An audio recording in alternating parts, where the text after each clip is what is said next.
Assalamualaikum warahmatullahi wabarakatuh. Alhamdulillahirabbil alamin. Wassalatu wassalamu ala asyrafil anbiya'i wal mursalin sayyidina wa maulana Muhammadin wa ala alihi wa sahbihi ajmain. Amma ba'd. Yang saya hormati seluruh dosen Universitas Hasyim Asy'ari, dan tak lupa saya ucapkan terima kasih kepada kedua orang tua saya yang telah mengusahakan pendidikan saya hingga saya bisa melanjutkan pendidikan saya di jenjang saat ini. Di sini saya Ayu Cahyarani dari kelas PAI 3C akan menyampaikan materi filsafat pendidikan Islam dengan tema sistem pendidikan Islam, tantangan pendidikan Islam, tawaran ide, gagasan sistem pendidikan Islam pada abad ke-21. A. Sistem pendidikan Islam. Definisi sistem pendidikan Islam. Sistem pendidikan Islam sebenarnya terbentuk dari dua unsur kalimat, yaitu sistem sendiri dan pendidikan Islam sendiri. Keduanya memiliki penjelasan sendiri-sendiri. Yang pertama, sistem. Sistem adalah jumlah keseluruhan dari bagian-bagian yang saling bekerja sama untuk mencapai tujuan yang telah diharapkan berdasarkan atas ketentuan yang telah berdasarkan kebutuhan yang telah ditentukan. Sedangkan pendidikan Islam adalah suatu proses pemberian bimbingan yang diberikan oleh seseorang kepada seseorang guna mengembangkan dirinya dan kemampuannya berdasarkan sesuai dengan nilai-nilai ajaran Islam. Jadi sistem pendidikan Islam adalah keseluruhan jaringan yang saling bekerja sama, saling berkaitan dalam membentuk manusia yang berkepribadian muslim sesuai dengan ajaran-ajaran Islam yang bersumber dari Al-Quran dan As-Sunnah. Yang B. Sistem pendidikan Islam di Indonesia. Sistem pendidikan Islam di Indonesia terbagi ke dalam dua bentuk. Yang pertama, sistem pendidikan tertutup, dan yang kedua, sistem pendidikan terbuka. 1. Sistem pendidikan tertutup.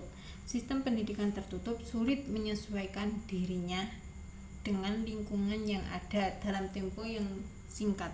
Sistem pendidikan tertutup memiliki prinsip yang tidak boleh diubah, yakni Al-Quran dan Al-Hadis. Artinya semua pendidikan Islam harus berdasarkan dari sumber Al-Quran dan Al-Hadis, tidak boleh menyeleweng dari Al-Quran dan Al-Hadis. Yang kedua, sistem pendidikan terbuka. Terkait semua sistem pendidikan Islam yang ada terkait atau berkaitan dengan sistem-sistem yang ada dalam masyarakat, seperti sistem ekonomi, politik, sosial, budaya, dan teknologi yang saat ini semakin berkembang dengan cepat. Selanjutnya, C. Contoh pendidikan Islam dalam konteks kehidupan nyata. Contoh penerapan pendidikan Islam dalam konteks kehidupan nyata sangat banyak sekali. Yang pertama, 1. Pesantren. Pesantren adalah lembaga pendidikan yang berbasis keagamaan yang didirikan oleh sebuah kiai yang di dalamnya mengajarkan atau mengutamakan pendidikan yang berbasis diniyah, pendidikan ilmu-ilmu agama dengan mengintegrasikannya dalam kehidupan sehari-hari. Yang kedua, sekolah Islam terpadu yang menggabungkan antara kurikulum pendidikan nasional dengan kurikulum pendidikan Islam. Yang ketiga, madrasah. Madrasah adalah lembaga pendidikan formal yang banyak kita jumpai di negara yang mayoritasnya muslim seperti negara Indonesia, yang mengajarkan sebagai tempat menimba ilmu yang tidak hanya mengajarkan atau memberikan materi yang berbasis keagamaan, tetapi juga memberikan materi yang berbasis umum juga, tetapi lebih berfokus pada arah materi yang berbasis keagamaan.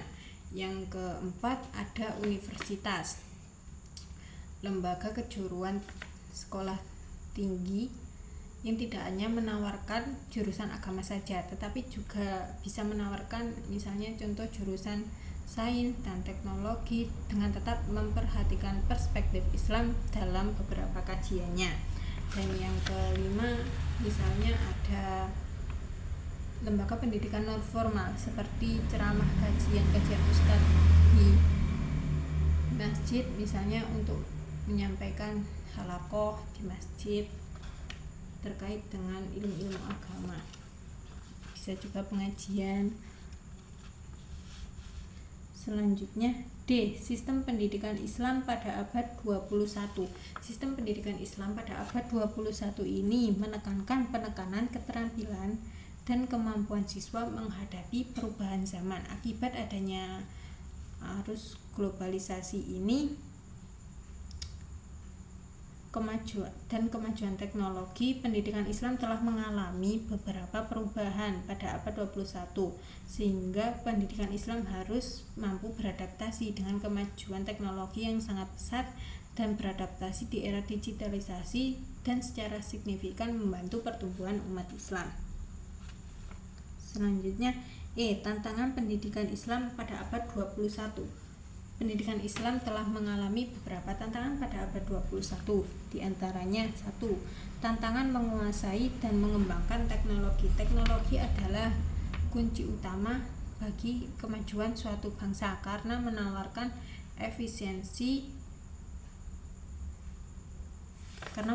sebuah efisiensi. Yang kedua, menyiasati modernisasi. Adanya memasukkan budaya dari luar sehingga menjadi tumbuh dalam budaya sendiri. Pendidikan Islam sangat diperlukan menjadi pegangan di era modernisasi saat ini. Yang ketiga, tantangan menghadapi arus informasi dalam globalisasi. Saat ini arus informasi berkembang dengan begitu besar. Semua orang bisa mengakses informasi dalam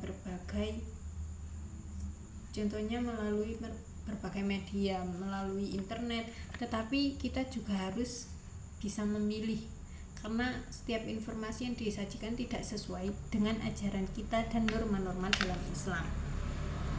Kita harus mengikuti informasi yang benar saja, yang sesuai dengan ajaran Islam.